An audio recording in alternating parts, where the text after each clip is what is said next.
Nashtapriyashu Badreshu Nityam Bhagata Seva Bhagati Utamashuki Bhaktir Bhavati Naistiki Nigamalka Paturagaritam Param Shukamukanamrita Dravi Samitam Pivata Bhakatam Rasa Mariam Mahora Hora Sikabubi Bhavakam Krishna Swadamapagate Damagini Karunashta Dvishama Shava Parana Kodunodidam Twamapi Adabhashuta Vishutam Vibu Samapi Anabidam Viduxitam Prakyahi Dahor Mordidam Sanklesha Nirvana Musanti Nanyatam Anarto Pashamam Shakshan Bhakti Yogama Lokasajana Chakri Satpadasaminam Atmaramashtamunia Nigranti Api Orukamani Korbanti Aitikam Bhakti Mitam Bhuttaganahari Hey Krishna Karuna Sindhu Dino Bandhu Jagapate Gopesha Gopika Kanta Radhikanta Namostate Jayatam Surato Pango Mama Mandir Matergati Matsarvasha Padamboja Radha Madhana Mohanam Sriman Rasa Rasaram Vamsi Vada Karsan Venershan Urpaka Gopinata Sriyasiram Divyad Vrindaranyaka Padrumada Srimat Radnagana Shimashanastro Sri Sri Radha Shira Govinda Prasadabi He Sevi Manushmarami Namo Brahmanya Devaya Go Brahmanya Taya Chaji Garitaya Krishnaya Govindaya Namo Namo Mangalam Bhagavan Vishnu Mangalam Guru Saudraja Mangalam Padari Kaksho Mangalaya Tanohi Om Narayanaya Vidmahi Vasadevaya Dimahi Tano Vishnu Prachodhyate Om Mahadevi Chavidmahi Vishnu Padni Chadimahi Tano Lakshmi Prachodhyate Mahalakshmi Namastubhyam Sade Sade Hari Priya Namastubhyam Namastubhyam Dhyanide Tapti Kanchana Gaurangi Radhe Vrindavaneshwari Vishavana Sute Devi Pranamani Hari Priya Sri Krishna Chaitanya Prabhu Nityananda Sri Advaita Gadadhar Shivasari Gaur Bhaktivinoda Hare Krishna Krishna Krishna Hare Hare Hare Rama Rama Rama Hare Hare. And we're continuing our discussion on this Monday morning of Ascharya. Just like when something amazing manifests itself before us, we go, ah, ah, ah. So ascharya means amazing, and replicates the sound that we make when our jaw drops and we have a sudden exhalation of breath. Ah. And we talked already about how Krishna manifested in a unpredictable way as a tortoise in order to support the weight of the Mandala mountain on his back while the demigods and demons were churning it to get various auspicious items from the ocean of milk. How the tortoise had an itch on his back, and it was only the huge Mandala mountain being turned vigorously by the demigods and demons that could assuage the itch on his back. We talked also Ascharya Karmane, the amazing activities of the Lord in connection with Aghasura, huge demon in the form of a bull, came into Vrindavan, deputed by Kamsa to kill Krishna, hump touching the sky, his breathing agitating the very tides of the ocean, his hooves causing the earth to tremble. Krishna took him like a washerman. You see in India along rivers, washermen, they take their lungis and their towels and their dhotis and they slam them against a rock, cantilevered. Rock is put just at the bank of a river on a 45-degree angle, and they literally knock all the dirt uh, out of the fabric by banging this wet cloth over and over and over again. So Krishna banged this, he grabbed this demon by the hoof, swirled him around, and then just began banging him just like a wet cloth. That's Ascharya Karmane. That is the unpredictable use of unlimited powers as well. During the time of universal destruction, when the whole three worlds are inundated with huge, talk about Milton, talk about Helene, they're nothing compared to the tornadoes and hurricanes and tidal waves that cause the waters to rise and submerge the lower and the middle planets at the time of partial and total cosmic annihilation. Even the demigods like Lord Brahma, Indra, they're freaking out. Krishna's lying on these waves, just like a little child. He's on a lotus leaf being tossed and turned, and he's sucking, how limber kids are. And we have to work hard to be able to stretch out, warrior pose, and pigeon pose at yoga. But kids just, they automatically have that limberness, that flexibility. And so the little baby at the time of pralaya, cosmic devastation, Krishna is sucking on his toe.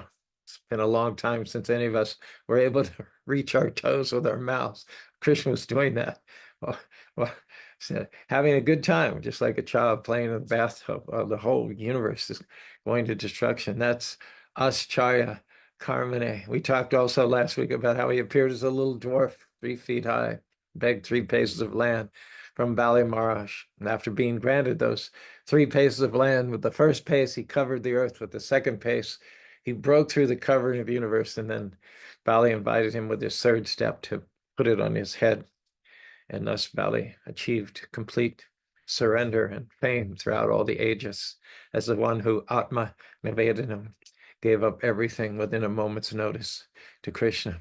So let's continue, talk about Ascharya Kamine, some of the mind-boggling uses that Krishna puts to his Ananta Shakti, his unlimited power.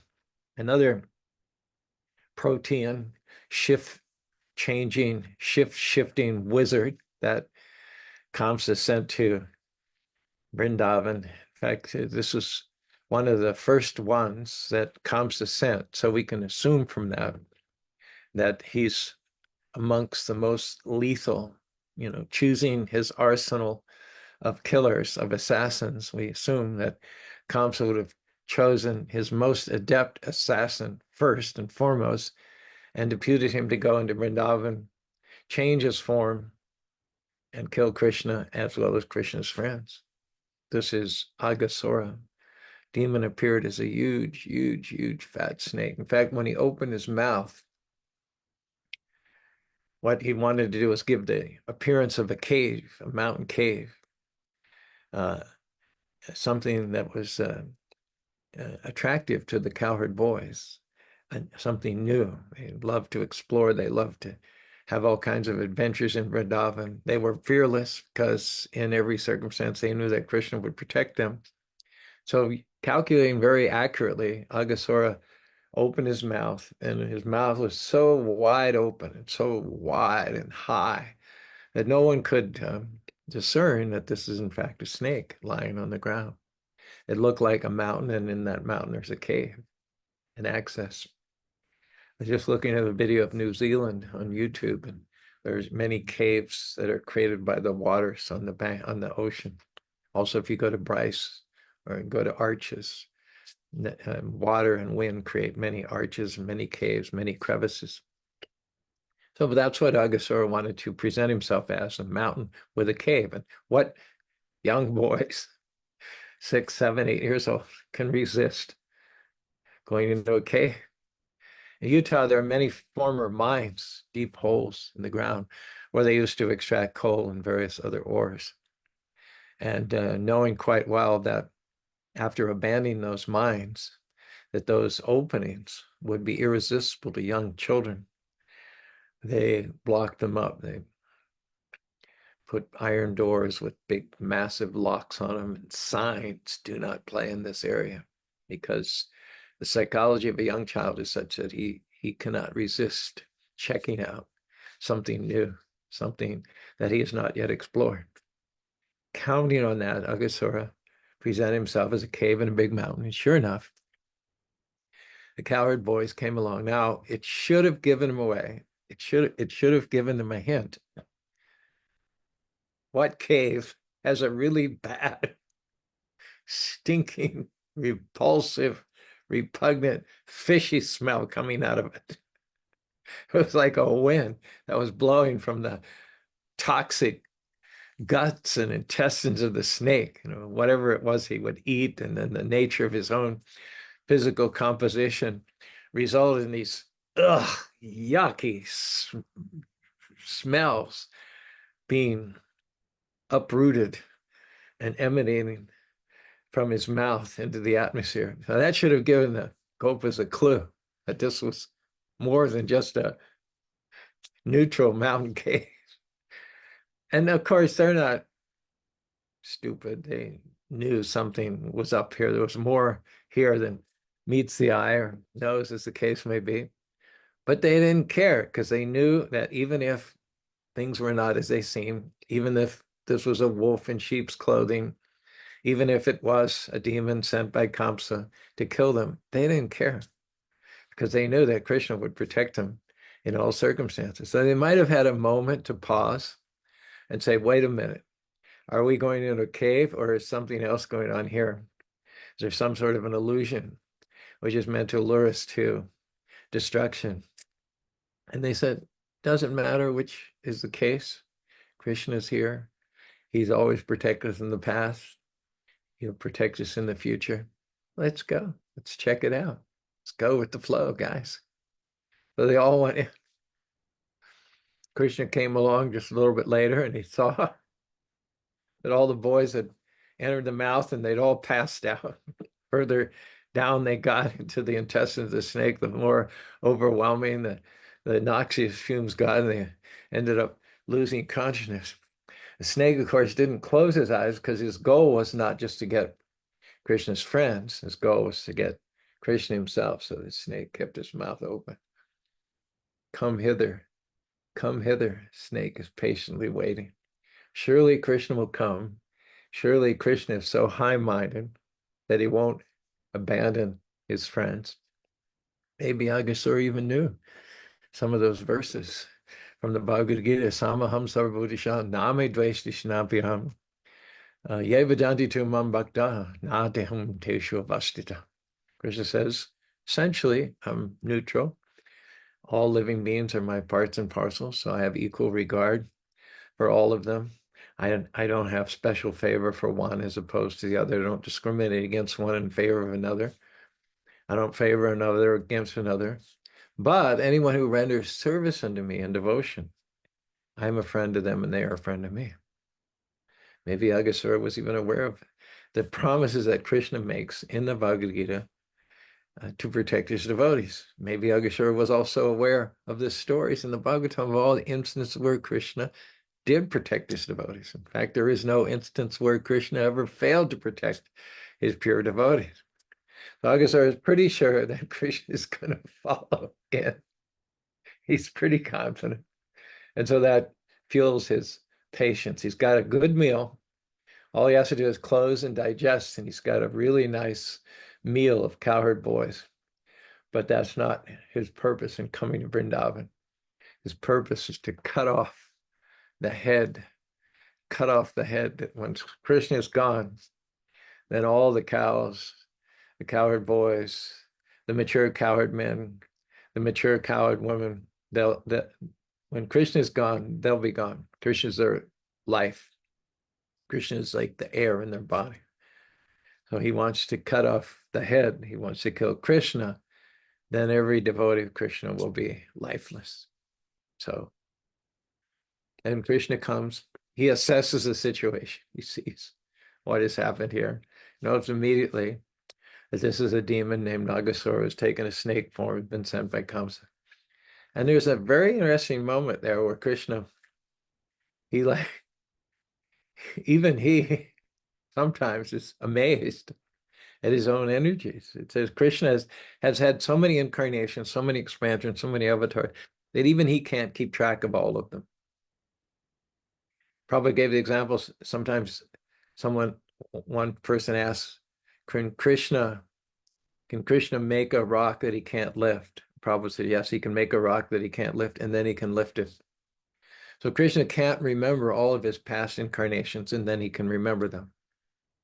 So for the purpose of this pastime, for purpose of creating suspense and making a good story, Krishna is posing that he's impressed by his own external energy. He's not standing there saying, meh. He's saying, this is amazing. Never mind, it comes from Krishna. Because the energies that emanate from Krishna have their own freedom. Krishna doesn't restrict the freedom of any of his creations. Look at us. We're free to leave the spiritual world and come to this material world, revolve in the endless cycle of birth, death, disease, and old age, doing harm to ourselves, our psyches, suffering, flames of birth, death, disease, and old age, hunger, thirst.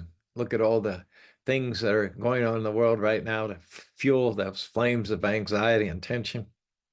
Krishna doesn't come and save us because this is where we wanted to be. Krishna respects the fact that we chose to forget him, to leave his eternal spiritual world, come to this material world, try to carve out an area of influence for ourselves, basically usurp his position, become little caricatures of God. That's what we wanted. Not very worthy ambition, certainly. But Krishna is a hands-off God. If you want his hands to stay off, his hands will stay off. He will not force you to do anything that you're not willing to do. So therefore, he has given us independence, which we obviously misuse. Similarly, Krishna's external energies act with a will of their own. Everything comes from Krishna, but Krishna is such a creator that he gives his creations their own willpower to properly or properly or improperly use, to use or misuse. So Krishna is just looking. He's thinking there of the boys, how admirable that they must have known this is not all that meets the eye. They must have known from the smell that this was another agent of Kamsa. And yet their faith in me was so great, they went in anyway. And as far as Aghasura is concerned, look at this big bat snake, big as a mountain. His jaws are touching the clouds, transforming himself into what appears to be a mountain cave, sent by Kamsa to kill me. And Krishna is marveling at the workings of his external energy. Aghasura is a manifestation of a soul who is in rebellion, who seeks to be independent, not just independent, but even to compete, who presumes to kill the Lord. All this is so fascinating to the Lord himself. You know, his energies have no other source than him, and yet they work independent. And so even God himself gets pleasure. He ponders the interactions of his internal and external energy. But finally, after a moment of this musing, he decides enough is enough. I can't leave my friends lying unconscious in the noxious stomach of this snake. So he, as Aghasura had hoped, entered into Aghasura's mouth, at which point Aghasura slammed the door, considered his mission was accomplished. Nothing more remained to be done on the part of Aghasura than just digest a good meal. But it wasn't that simple. Once he was inside the body of Aghasura, he started expanding himself. You've heard of acid reflux, right? I think that's what it's called, acid reflux. You eat something and it kind of comes back up. Especially if you're older, this is a common syndrome. I don't have it all the time, but every once in a while, I'll eat something that some or other gets stuck, and then it seems to have a life of its own. It starts to burn, start to gag. Sometimes you have to go and stick your finger in your mouth and reverse the course, get the obstruction back up because it doesn't seem willing to go further down your esophagus. That must have been something similar to what Aghasura felt. Blockage, this log jam in his esophagus, and it's burning. This is the worst case of acid reflux in the history of the world. Krishna's getting bigger and bigger, and pretty soon, Aghasura can't breathe anymore. His passageways to his lungs and all are blocked by the expanding form of Krishna, and he's suffocating, and he starts to convulse. You can imagine a huge snake's body thrashing around, as big as it is, smashing trees, and taking the tops off of mountains, and causing the oceans to produce tidal waves. And tornadoes. The wind is disturbed to such an extent that there's tornadoes ravaging. There's a lot of cataclysmic activity connected with the agonizing, writhing contortions of this huge, huge demoniac wizard. And finally, he chokes to death. And in his slackness, after the life force leaves his body, and in his slackness, his jaws open again. And then Krishna comes out, all the cowherd boys sashay out. They regain their conscience. They sashay out and they look at each other. They say, "That was awesome." So I haven't had that much fun since yesterday. Krishna did something else amazing. And they're high-fiving each other, bumping fists and everything. They're just having a ball. Krishna's happy to have revived his friends. In the meantime, in front of everybody, the soul, which has been expelled from the body of the snake-like demon, soul hovered for a while, and then the soul came right in and merged with the body of Krishna, went back into Krishna. This is Aishcharya Karmane. This is not fairy tale. This is not made up. This is not mythology. This is God.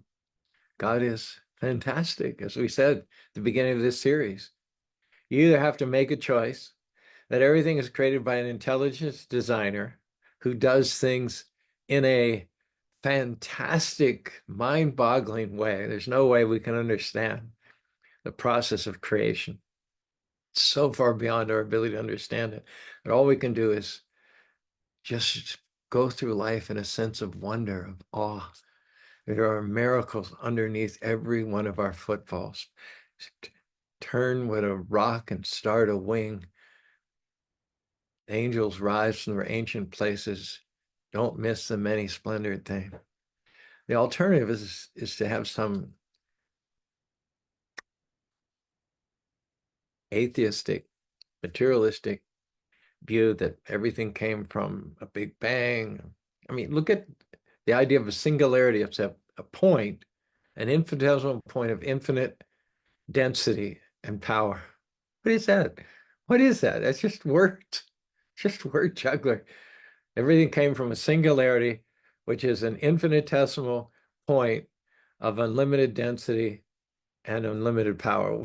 That's God. That's not describing a point. That's describing a person of unlimited powers. And if we have powers, to grab a snake by the back of its neck and subdue it, we have the power to put satellites in the sky, power to tap nuclear energy, then why wouldn't our source be a person who takes those powers to the nth degree, who innately possesses those powers to the nth degree, and then we just get little droplets of it here and there because we're reflections. We're made in the image of God. So we also can create things, but to a much less significant degree. But Krishna is Aishcharya Karmane. He acts in a fantastic way. Now, of course, the classic example is Krishna chauffeuring Arjuna. Krishna Parthasarathi acting as the chariot driver of Arjuna, the Kurukshetra war. Generally speaking, you see that in the material world, you have a very rich man. He has a Bentley or Rolls Royce or Mercedes. He sits in the back and he has his telephone, he has his computers, he has all of his wireless connections. He might have beverages, might have a mini fridge back there. He's maybe have a little office with a secretary. And up front is the lowly driver, the lowly chauffeur. And in fact, the chauffeur is probably so isolated up front that there's a soundproof screen window that the rich man can put up so that the driver can't eavesdrop on the conversation that's going on behind.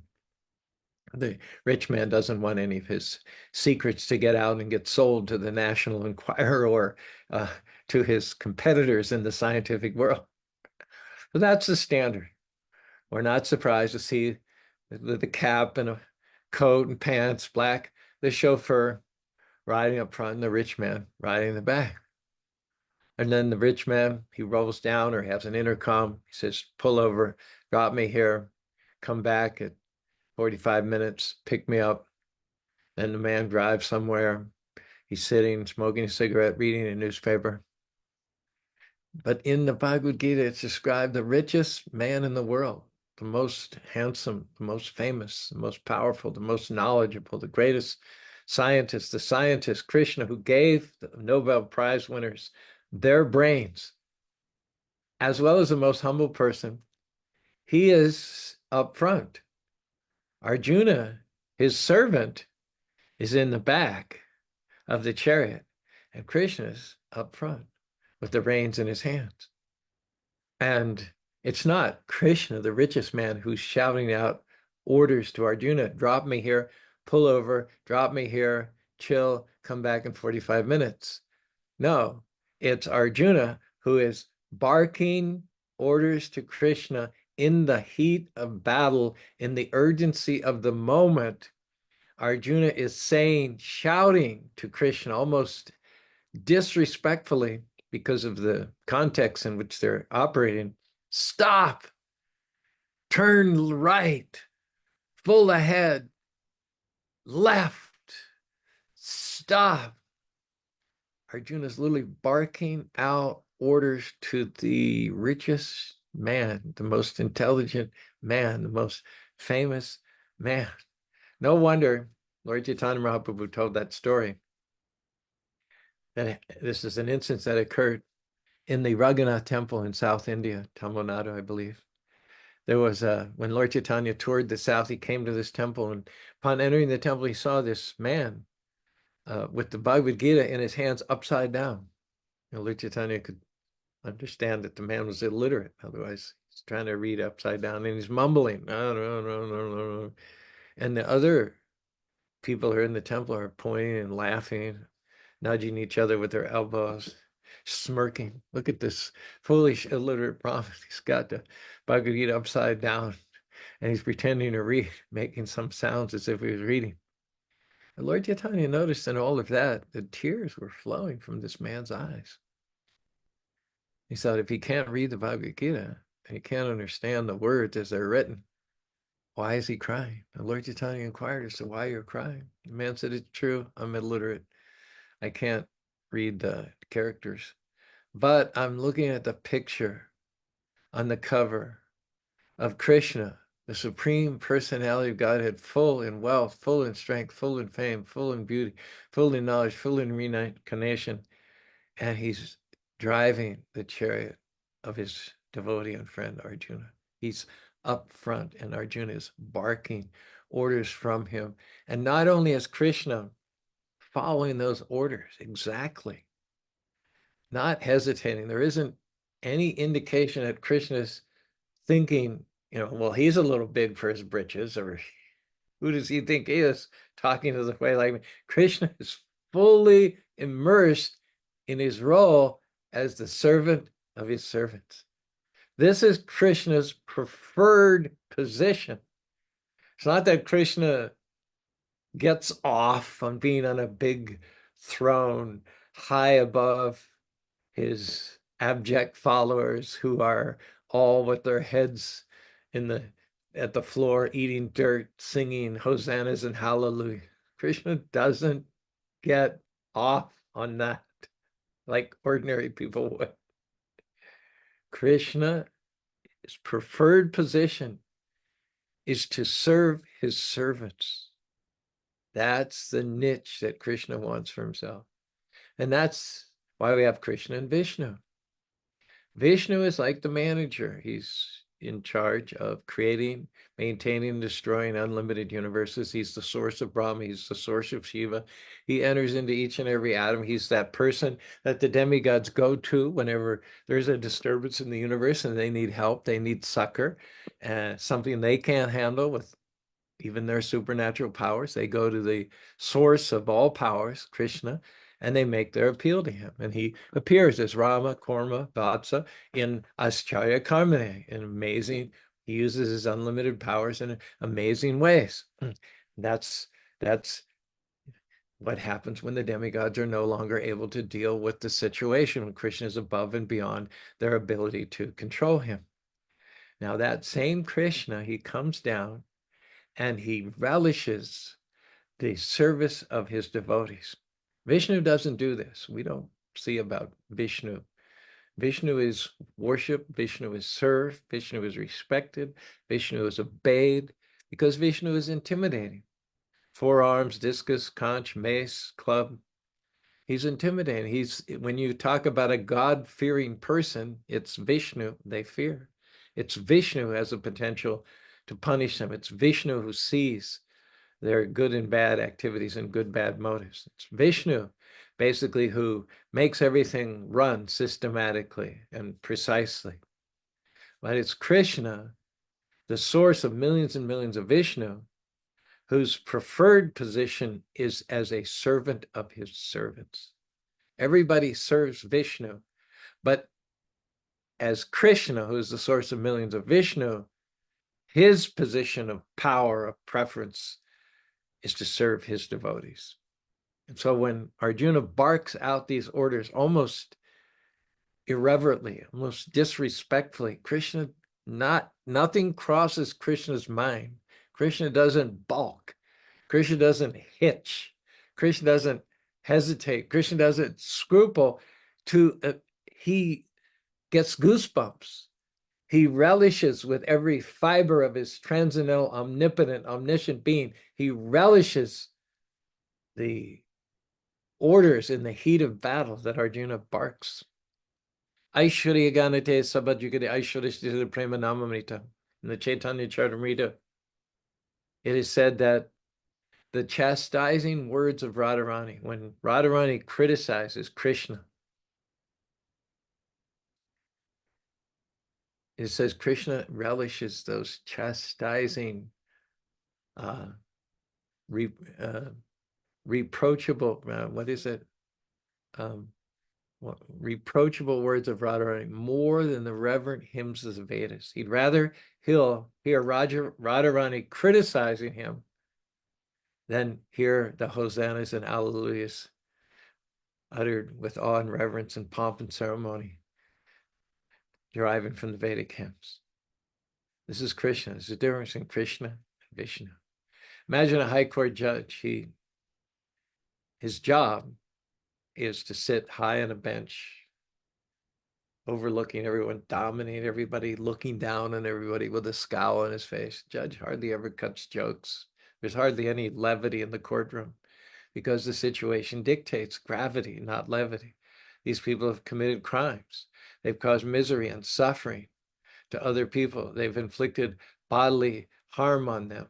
They may have even murdered innocent people. They've stolen properties, life savings, caused unlimited agony and grief. So where's the room for levity? Where's the room for taking jokes? Judge is seated in black. He's got a scowl on his face. He looks down on them. He's got the emblems of authority behind him. He's got policemen on either side. And all day long, he sends people to suffer. He sends people to the prison, or he finds them money, or he orders them to do community service, because that's the job. So that's like Vishnu. That's like Vishnu. Millions of universes, millions of Vishnu, and there are millions of details to managing all this cosmic creation. But that same judge, when he goes home and his grandson comes to visit, the judge is babysitting the grandson because the parents are enjoying a night out.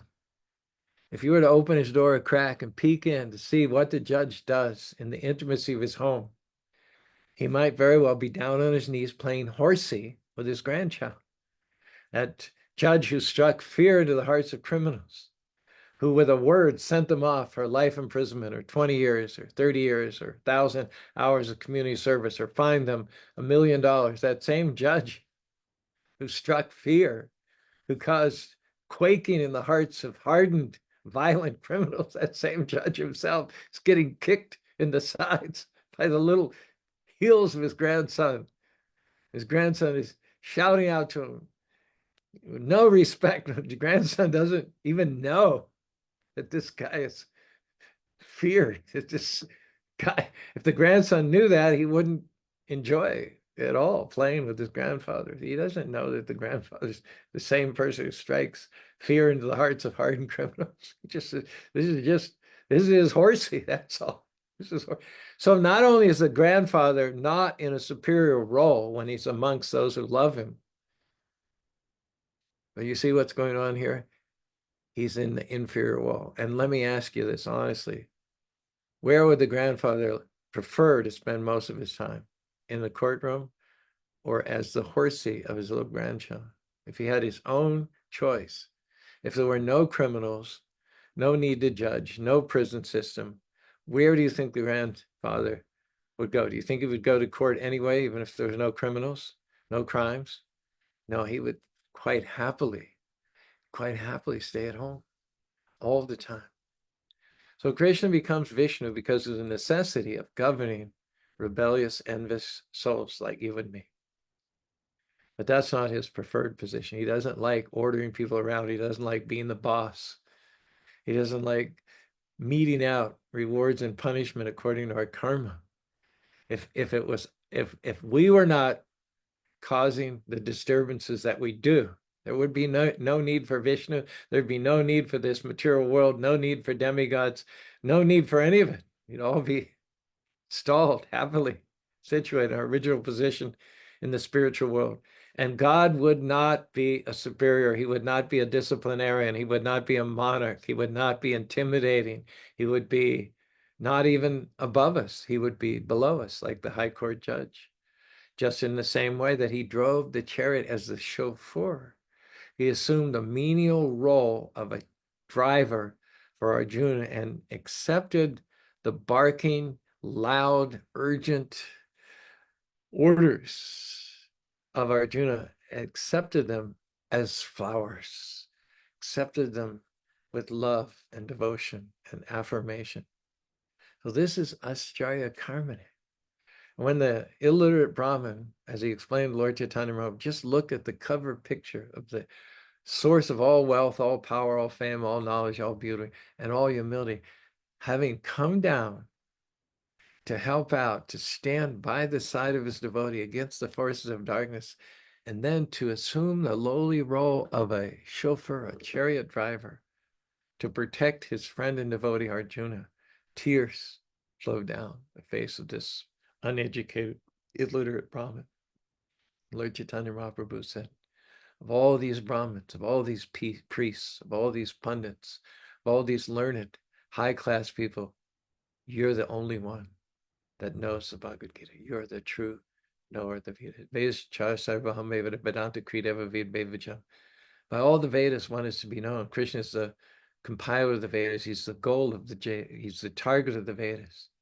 So if in that beautiful temple, the Ranganath temple is the largest Vishnu temple in the world. The Ranganath temple complex comprises 55 acres. There's 7 walls through which you approach. There's gopurams, 28 gopurams, 7 walls, one inside the other. And in each wall, there's 4 gopurams, north, south, east, and west. So 28 gopurams before you get to the temple complex itself. It's the largest, at least in terms of land area, Krishna or Vishnu temple in the world. Lord Chaitanya Mahaprabhu is saying that all the priests, all the people that are needed to maintain the puja, do the artis, cook the offerings, sing the prayers, observe the festivals and all like that, says not one of them understands the Gita to the level that this simple, illiterate, uncultured, uneducated Brahmin does. As he knows the greatness of God consists not in his creating the sun, the moons, the stars. The greatness of God consists not in millions and millions of universes emanating from an expansion of his expansion like little golden eggs, and from his breathing and from his pores. The greatness of God consists in his submitting himself in loving service to his servants. In this lies the greatness and particularly the sweetness of God. You want to look for a defining difference between Vishnu and Krishna, can be summed up in one word: sweetness. Krishna, your lips are sweet, your face are sweet, your eyes are sweet, your smile is sweet, your loving heart is sweet, your walking is sweet. Everything is completely sweet about the Lord of sweetness. Your words are sweet, your personality is sweet, your garments are sweet, your posture is sweet, your movements are sweet, your surrounding is sweet. Everything is completely sweet about the Lord of sweetness. Your flute playing is sweet, your feet are sweet, your hands are sweet, your footprints are sweet, your dancing is sweet, your friendship is sweet. Everything is completely sweet about the Lord's sweetness. Your singing is sweet, your drinking is sweet, your eating is sweet, your sleeping is sweet. Your rupa, your form is sweet. The tilak, the mark in your forehead is sweet. Everything is completely sweet about the Lord of sweetness. Your stealing of hearts are sweet. Your conquests are sweet. Your adventures are sweet. The things that are offered you are sweet. Your countenance is sweet. Everything is completely sweet about the Lord of sweetness. Your necklace is sweet. Your flower garden is sweet. Your river moon is sweet. Her rippling waves are sweet. Her waters are sweet. Her lotus flowers are sweet. Everything is completely sweet about the Lord of sweetness. The gopis, your cowherd girlfriends, are sweet. Your leaders are sweet. Your pastimes are sweet. Your meetups are sweet. Your adventures are sweet. Your manners are sweet. Your sidelong glances are sweet. Everything is completely sweet about the Lord of sweetness. The gopis, your cowherd boyfriends, are sweet. The cows are sweet. Your walking stick is sweet. Your unlimited creation is sweet. Your heroism is sweet. Your victories are sweet. Everything is completely sweet about the Lord of sweetness. Everything's completely sweet about the Lord's sweetness. Everything is completely sweet about the Lord's sweetness. Therefore we chant, Hare Krishna, Krishna Krishna, Hare Hare, Hare Rama, Rama Rama, Hare Hare. So this has been Motivational Monday, I think segment 147 in our series of Gajendra Lila. We'll be back for more sweetness tomorrow, Transcendental Tuesday. See what we have here on the sidebar. Starting from the top, Brent Vallabha Chandra is always the first one to join us and it's the most faithful. Shukshma says, Happy Ekadasi. That was yesterday. We observed Ekadasi. We had baked potatoes and quinoa for the Sunday feast. Kelly from Idaho. Bless you, Kelly. I love it. Can't look forward to meeting you. Should you be able to meander down this way sometime. We have a place you could stay overnight should you choose. Vaibhavi, Haribo. Vaibhavi, she handles a lot of the paperwork for such things as sponsoring priests to immigrate from India to Utah. And we've had a serious problem at Salt Lake City for almost 2 years since we let the last Pujari go because he wasn't suitable. So for 2 years, the Salt Lake City Temple hasn't had a full-time priest. All the members, to their great credit, do the evening arti. Different families come, one family on a Monday, another family Tuesday, Wednesday, Thursday, and they do the evening artis. So the temple's open only on the evenings. And of course, we have our Saturday program, which attracts a lot of people, 100, 150 people every Saturday. But to be honest with you, the temple's been closed 90% of the time the last 2 years. Bhai Bobby did all the paperwork to try and sponsor 2 Indian devotees to come here and maintain and keep the temple open and preach and receive and welcome visitors. So we just got word this morning, the first of those, I believe he's a Nepali boy named Dinanath. He had his interview in India with the consulate and he got approved. Yes, so thanks to Bhai Bobby for all that bureaucratic red tape, which she hates doing. But victory, talk about victory, talk about sweetness. We can look forward now to keeping the doors of the beautiful temple in Salt Lake, which incidentally Bhai Bobby built. And it should be open, such a wonderful resource. And it just needs a nice full-time person there to greet visitors. And Dinos is the first. In 2 weeks' time, there'll be another interview by Gopinath Priya, who's a really, really first-class devotee preacher. So keep your fingers crossed. The one I least expected, to be honest with you, to pass the interview was Dinanath, and he passed. So Gopinath Priya should be a shoo-in. He's very shrewd, very intelligent, very sharp guy. So let's pray for what deuces. Okay, we got one. Let's pray for double. Let's be greedy on behalf of Krishna. Now we've got the one who can do the priestly duties. Now let's get the one who can be a leader, a manager, preach to people, get donations, take people to the next level. In any case, tonight we're pumping our fists in victory because as soon as we can get them here, probably mid-December or so, temple will now be open for 100% of the time after a hiatus of 2 years. Yay. Hari Bol. Thank you, Bhai Bhavi, for the sacrifices that you undertook to make this happen. Ram Kishore, Hari Bol, hello from Minneapolis, Minnesota, my good friend. Sonali, Hare Krishna. I get your Facebook posts. I'm so nice to stay in touch with you after all these years. Sonali used to live in Salt Lake City, and we developed a very close relationship with her. Vallabha Chandra wrote this. If God has an itch on his back or needs to put a demon back on track, he'll display his amazing power when his devotee just offers water, fruit, leaf, or flower. Krishna will always protect in his lion form or some other wonderful aspect.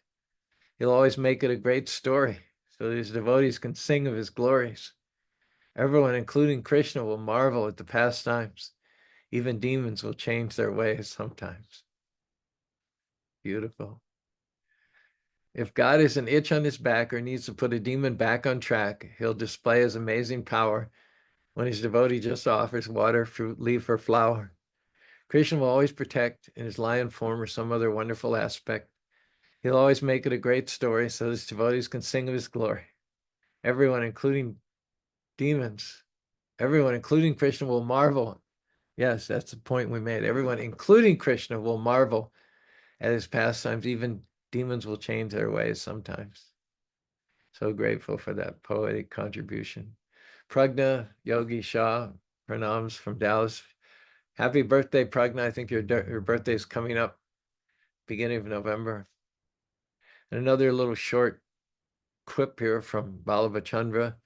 Krishna's play is but a wonderful display of Ascharya Karmane. Like that. All right. Thanks very much for being with us. Motivational Monday. We'll be back at you tomorrow. Hare Krishna, Hare Krishna, Krishna Krishna, Hare Hare. Hare Rama, Hare Rama, Rama Rama, Hare